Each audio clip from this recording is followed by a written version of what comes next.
నమస్కారం. తీర్థయాత్ర కార్యక్రమానికి సాదర స్వాగతం. ప్రథమ పూజాహ దైవంగా శివాజ్ఞ పొందిన దైవం వినాయకుడు.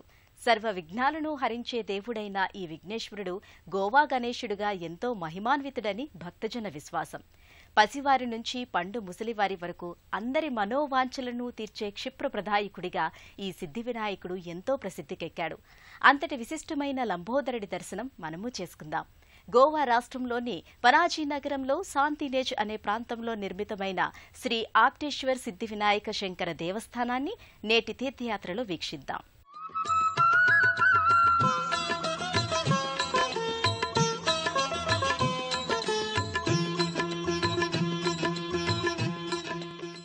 కలౌ చండీ వినాయకౌ. కలియుగాన త్వరగా ప్రసన్నులయ్యేవారు పార్వతీసుతుడు వినాయకుడే అని అర్థం. అందుకే ఈ కలియుగాన అనేక ప్రాంతాలలో విఘ్ననాయకుని మందిరాల నిర్మాణం, వినాయక నవరాత్రులు ఎంతో ఘనంగా జరపడం హిందువులున్న అన్ని చోట్ల ఓ ఆనవాయితీగా సాగుతోంది. ఏ కార్యం తలపెట్టినా, ఏ పని ప్రారంభించినా, ఏ దేవుని పూజ చేయనించినా ముందుగా చేసేది ఈ గణపతి పూజనే. ప్రథమ పూజార్హ దైవమైన ఈ గణపతి క్షిప్రగణపతిగా కొన్ని చోట్ల, వరసిద్ధి గణపతిగా మరికొన్ని చోట్ల, హేరంబ గణపతిగా, హరిద్ర గణపతిగా ఇంకొన్ని చోట్ల ప్రతిష్ఠితమవుతాడు. గోవా రాష్ట్ర రాజధాని నగరం పానాజీలో శాంతా ఇనేజ్ ప్రాంతంలోని ఈ ఆప్టేశ్వర సిద్ధివినాయక శంకరుల దేవస్థానంలో ప్రధాన దైవం వరసిద్ధి వినాయకుడిగా ప్రకటితమవుతున్నాడు. గోవా సిద్ధివినాయక మందిరంలో వినాయకుడు కృష్ణవర్ణంలో నునుపైన రాతి విగ్రహాకారుడిగా దర్శనీయమవుతున్నాడు. క్రీస్తు శకం 4వ-5వ శతాబ్దాల్లో, ప్రత్యేకించి గుప్తుల కాలంలో వినాయకుడికి ఇప్పుడు మనం పూజించే రూపం, లక్షణాలు రూపుదిద్దుకున్నట్లుగా తెలుస్తోంది. 9వ శతాబ్దంలో స్మార్తుల పంచాయతనంలో ఒక విభాగం అయ్యింది. వినాయకుడు అందరికంటే అత్యున్నతమైన దేవుడు అని విశ్వసించే గాణపత్య సమాజం ఈ కాలంలోనే ఏర్పడిందని చారిత్రక విశేషాలు తెలియజేస్తున్నాయి. ఈ రూపగుణ విశేషాలు గణేశ పురాణం, ముద్గల పురాణం, గణపతి అథర్వశీర్షం అనే గ్రంథాలు తేటతెల్లం చేస్తాయి. ఈ వర్ణనలన్నింటి రూపం ఈ గోవా గణేశుడిలో కానవస్తాయి. వరదాయకుడు వినాయకుడికి గోవా ప్రాంత సాంప్రదాయ రీతుల్లో జరిగే అభిషేకాది సర్వ పూజా విధులు వీక్షిద్దాం. గర్భాలయంలో ఆ వక్రతుండ మహాకాయుడు ఆసీన భంగిమలో చతుర్భుజుడై దర్శనమిస్తున్నాడు. నల్లని శిలారూపుడిగా మిలమిలా మెరిసిపోతూ సకల అలంకరణలు చేయించుకున్న ఆ విఘ్ననాయకుణ్ణి ఆప్టేశ్వర సిద్ధివినాయకుడిగా వ్యవహరిస్తారు. ఓ తామ్ర సింహతోరణం కింద ఆ పార్వతీనందనుడు ఎంతో దూర ప్రాంతాల నుంచి వచ్చి అర్చించుకునే వారందరికీ చక్కటి దర్శనాన్ని అనుగ్రహిస్తున్నాడు. అన్ని వర్గాల ప్రజల ఇలవేల్పు, ఇష్టదైవం అయిన ఈ గోవా సిద్ధివినాయకుడు మూలవిరాట్టుగా కొలువై పసివాళ్ల నుంచి పండు ముదుసలి వరకు అందరి అర్చనలు అందుకుంటున్నాడు. శైవం, వైష్ణవం, శాక్తేయం, జైనం, బౌద్ధంలలోనూ భారతదేశం వెలుపల China, Nepal, Tibet, Japan, Indonesia, Sri Lanka వంటి దేశాల్లో కూడా వినాయకుడి అర్చన ఉంది. హేరంబ గణపతి అంటే 5 తలలతో ఉండే గణపతి అని అర్థం. ముద్గల పురాణం ప్రకారం వినాయకుని 2వ అవతారం ఏకదంత అవతారం.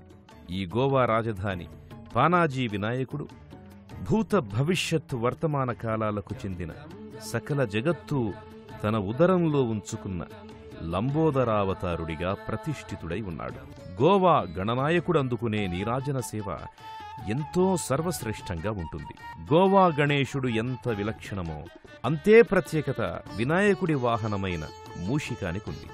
వెనుక కాళ్లపై కూర్చొని ముంగాళ్లను చేతులుగా చేసుకుని ఒక కుడుమును చేతబట్టి, స్వామి, మీ నైవేద్యం మీరనుమతిస్తే దీన్ని ఆరగిస్తా అన్నట్లుంటుంది. వినాయకుని మూలవిరాట్టు పక్కనే శివలింగం, పార్వతీదేవి, గణేశుని సోదరుడైన కుమారస్వామి చిరు విగ్రహాలుంటాయి. ఈ సర్వదర్శనం కోసం, గర్భాలయ సందర్శన కోసం దేశం నలుమూలల నుంచి వచ్చిన భక్తులు అసంఖ్యాకంగా కానవస్తారీ మందిరంలో. అందుకు నిదర్శనం మనకు కనబడుతోన్న విశాలమైన ముఖమంటపం. ఈ గణేశ మందిరం తెల్లవారుజామున 5 గంటలకు తెరుస్తారు. 5:15 పంచామృతాభిషేకం, 5:45 హారతిని ఇచ్చి అప్పటి నుంచి మధ్యాహ్నం వరకు దర్శనం, మరలా సాయంత్రం ద్వారాలు తెరిచి హారతినిచ్చి రాత్రి 9 గంటల వరకు దర్శనార్థం ఉంచుతారు. సంకష్టహర చతుర్థి రోజున మరిన్ని ప్రత్యేకార్చనలు జరుగుతాయి. ఇక వినాయక నవరాత్రులకు చెప్పనలవి కానంత శోభాయమానంగా ఈ ఆలయం కళకళలాడుతూ ఉంటుంది. మాచీపత్రం, బృహతీపత్రం, బిల్వపత్రం, దూర్వాయుగ్మం, దత్తూరపత్రం, బదరీపత్రం, చెంగల్వ, చామంతి, గరిక, గన్నేరు, తామర, తంగెడు ఇలా ప్రకృతిలో దొరికే వాటిలో దేనితో పూజించినా భక్తుల మొర ఆలకిస్తాడు. కడు సంతుష్టుడై కరుణను కురిపిస్తాడు. అందుకే ప్రకృతి శోభయే ఆ సిద్ధి వినాయకుని కోవెలకు అందం చందం. గోవా పనాజీలోని తండ్రి తనయుల దేవస్థాన శోభ వర్ణనాతీతం. ఉత్తర గోవాలో రాజధాని నగరం పానాజీకి సమీప గ్రామం వంటి స్థలిసంత్ ఇనేజ్ అనే ప్రాంతమిది.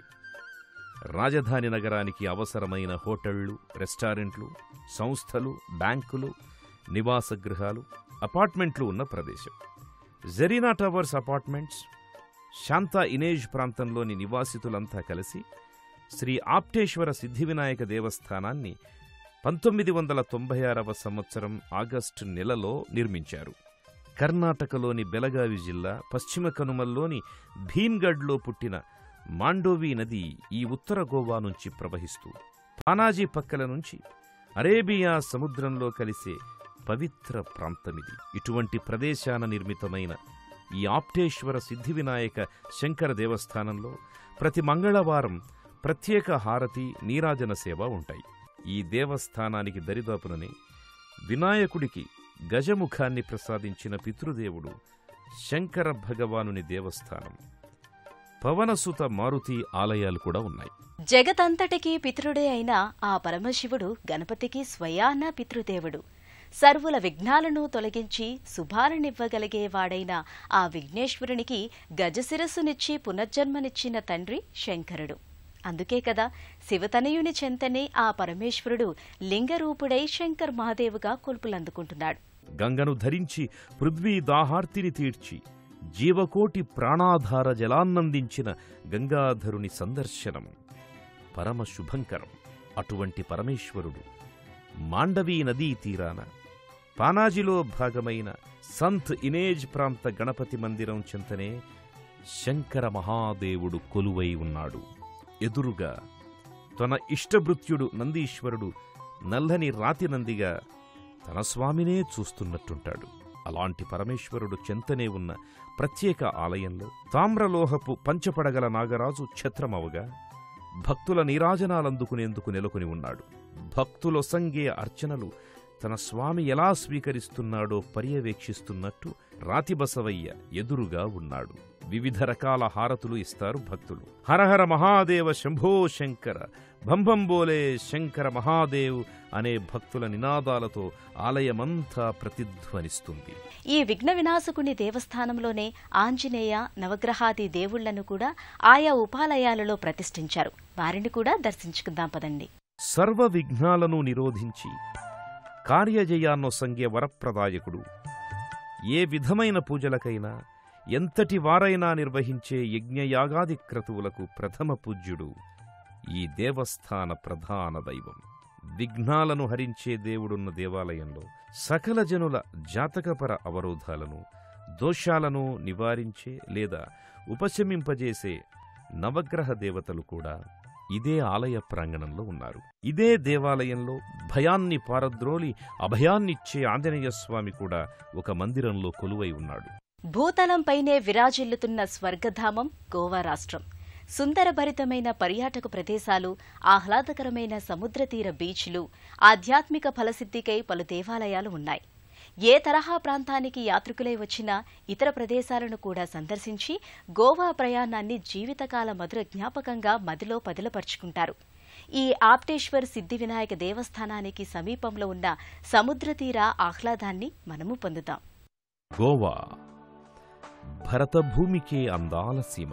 అరేబియా సముద్ర తరంగ సంగీతాల తెల్లటి అలల నురగల ఆభరణాల ఇసుక తివాచిపై పరచిన ప్రకృతి అందాల నిలవు గోవా.